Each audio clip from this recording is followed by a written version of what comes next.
Sa gitna ng kakapusan sa supply ng langis, dumating na ang 1 milyong bariles ng diesel na in-order ng gobyerno. Ang idineklara namang State of National Emergency ni Pangulong Marcos, wala raw ngipin. Ayon sa Ibon Foundation, nakatutok si Jonathan Andal.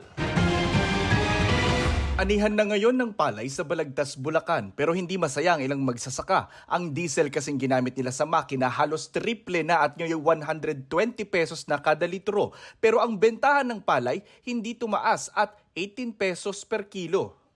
Hindi po kami kikita. Sa maghapon pong trabaho ng harvester ay nakaka 64 liters kami para din po sa 2 hektarya. Sa isang pahayag, sinabi ni Executive Secretary Ralph Recto, umorder na ang gobyerno ng 1 milyong bariles ng diesel. Ang unang batch nito dumating na. Ipinost ni Energy Secretary Sharon Garin na dumating na ang unang delivery ng diesel na binili ng gobyerno. Masusundan pa raw ito sa mga susunod na araw. Binisita rin ni Garin ang barko sa Batangas na nagdala nito. Nasa 22.6 million liters ng diesel ang dumating mula Japan at nakaimbak sa Mabini, Batangas at sa Bangar, La Union.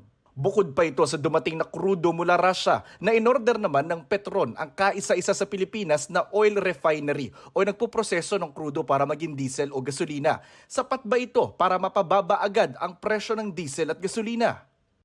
Maaring mabawasan ng siguro 3 hanggang 5 piso yung presyo ng diesel. Pero kaunti lang actually 1 milyon. Pang 5 araw lang, di ba, katumbas ng consumption yon. Binatikos ng Ibon Foundation ang idineklarang State of National Energy Emergency ni Pangulong Bongbong Marcos dahil wala nila itong ngipin. Sa ilalim daw kasi ng Section 14E ng Oil Deregulation Law, mabibigyan lang ng kapangyarihan ng gobyerno na pansamantalang manduhan ang mga nagpapatakbo sa industriya ng langis kapag may national emergency. Sabi ng Ibon Foundation, dahil isiningit ang salitang energy sa State of National Energy Emergency, hindi nito mapagagana ang Section 14E ng batas. Even yung pinagmamalaki ni Yusek Claire Castro, isa sa pinaka-UN unang bansa sa mundo ang declare ng state of emergency. Dahil pinapalabas itong halimbawa ng agara aksyon ng gobyerno. Either hindi niya alam yung laman na mismo ng state of emergency na yon or nililihim pati sa kanya. Kasi walang ngipin yung state of national energy emergency na yon. Sinubukan namin kunan ng pahayag dito ang Malacanang at Department of Energy pero wala pa silang tugon. Samantala, sabi ni Recto, matapos ang mga driver sa transportasyon, sunod nang bibigyan ng ayuda ang mga magsasaka at mangingisda na gumagamit ng mga motorized equipment para hindi sumipa ng mataas ang inflation sa pagkain.